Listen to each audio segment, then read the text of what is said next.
Bugun 23-aprel 25-yil Anhor Lokomotiv parkida Vistupga bo'lyapti. Birinchi kuni bugun start berildi. Birinchi kuni bo'lishiga qaramasdan odam kam. Ozroq mazam yo'q edi, kontent o'shanga to'xtab qoldi.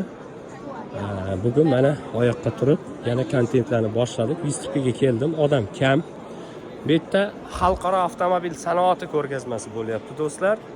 Asosan Xitoydan kelgan elektromobilni zaryadlash stansiyasi, ya'ni o'sha zaryadlaydigan apparatini ishlab chiqaruvchilar tashrif buyurgan bu yerga va albatta balon ishlab chiqaruvchilar ko'p ekan. Yana avtomobilga aloqador boshqa detallari ko'rishingiz mumkin. Mana zaryadli stansiyalar bor, har xil tur. Bu mana benzinniki. Ular ko'pki. Bu yoqda ham Xitoydan ishlab chiqaruvchilar kelgan.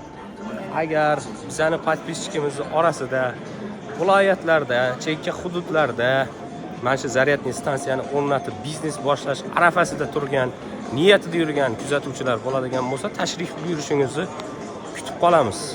Men kutmayman, o'zingizlar kelib foydalansalaringiz bo'ladi. Kechirasiz, shu yerda xato bo'ldi.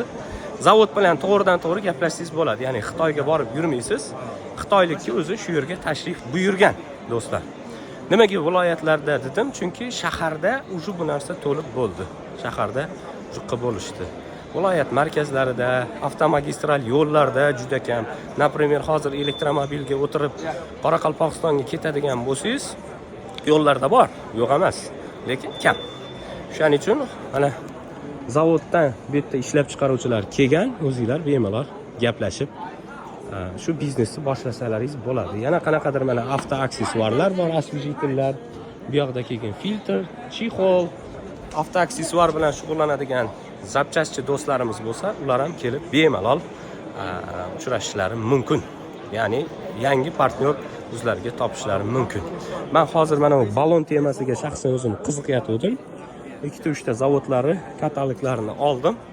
Xudo xolasa bu mavzuni ham bir ko'rib chiqamiz. Bu yerda yana yengil mashinalari, balonlari, diskalari ham bor.